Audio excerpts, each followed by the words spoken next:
Sumo has been around since the 800s, known for honor, tradition, and brute force. We went to Tokyo, Japan to feel the intensity of this age-old tradition through its training, its food, and the Grand Sumo Tournament.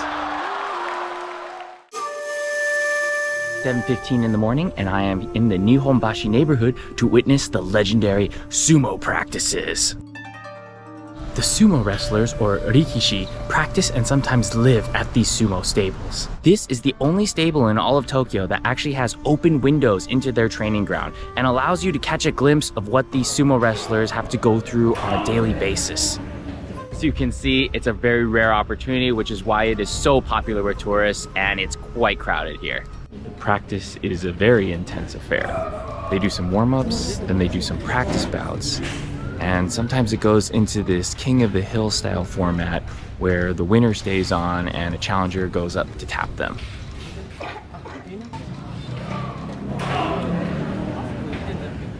Even in this practice session, they rack up injuries as they just hammer each other in the ring. These two really nice Japanese ladies next to me pointed out some of the stars in the stable, including this guy, a former Yokozuna, which is the top rank of the sumo world. Being that close to the intensity is an amazing experience. And the craziest part is it's actually free. Just make sure you come early, because once the crowd starts to build, it gets a lot harder to see and take pictures. A sumo's life is full of discipline. Even the diet is regimented. We are at the restaurant Yokozuna Tonkatsu to learn a little bit more about the food and culture behind sumo. The chanko nabe is a type of hot pot that the rikishi eat regularly. It's full of vegetables for nutrition and lots of protein. They also eat a lot of tonkatsu, or fried pork cutlet. The sumo demonstration begins with the warm-ups. The shiko for strength and balance, and that stomp calms the evil spirits in the ring. The suriashi to train posture. The butsukari geiko for power and endurance. The matsawari for flexibility. Then the matches begin. The goal is to push the opponent out of the ring or to get them to touch the ground with any part of the body other than the feet. No kicking, punching, or poking of the eyes.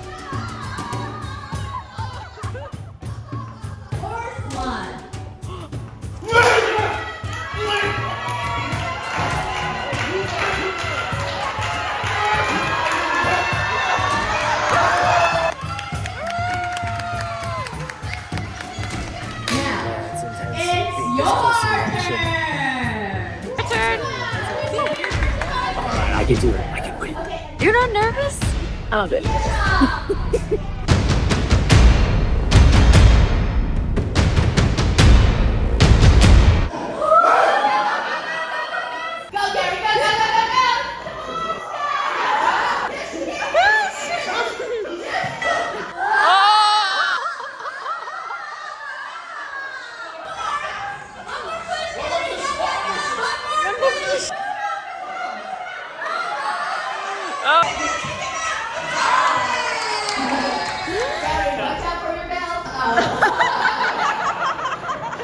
I'm so tired.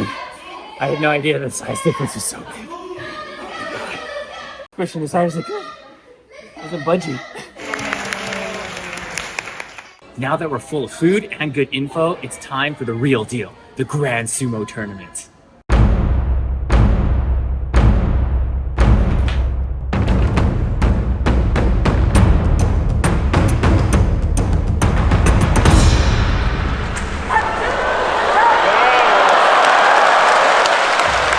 We are in the Ryogoku Kokugikan in Tokyo for the Grand Sumo Tournament in May.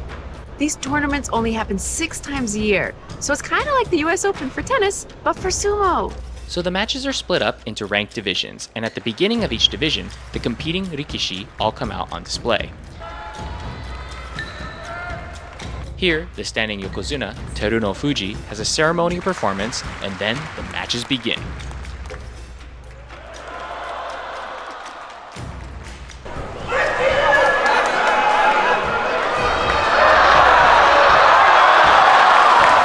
Each match is extremely strategic because there are many tactics you can use to get your opponent out of the ring or on the ground, including tripping, pushing, or even throwing.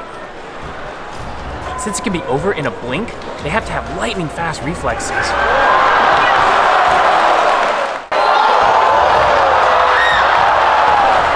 Who won? Oh, are those the judges coming out? Have a tie! They've announced the tie and the start of the rematch.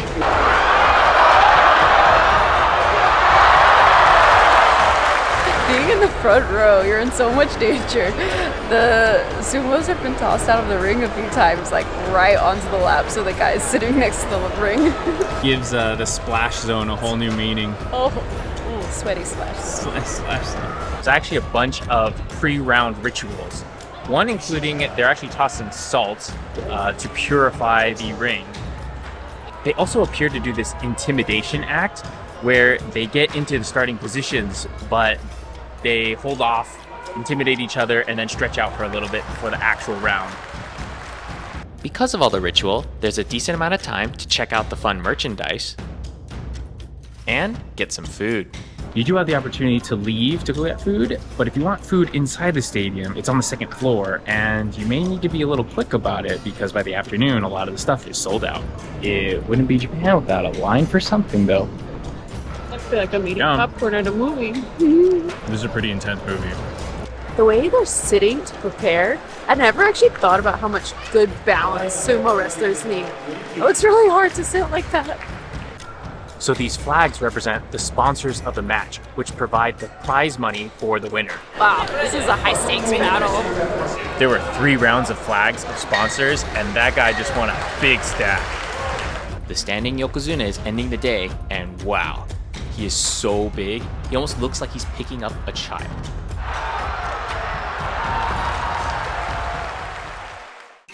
It's truly incredible to see them perform here after seeing them in the stables. To think that they put in so many hours, their blood, sweat, and tears just to get here. And then it's over in the blink of an eye.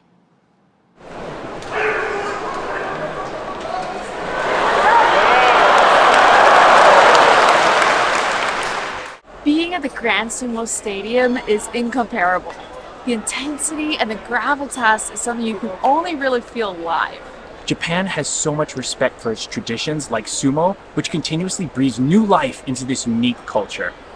Remember, there are 6 grand tournaments of sumo in Japan every year. So if you're planning a trip to Japan, be sure to see if you can get some tickets. And if you like our videos, don't forget to subscribe.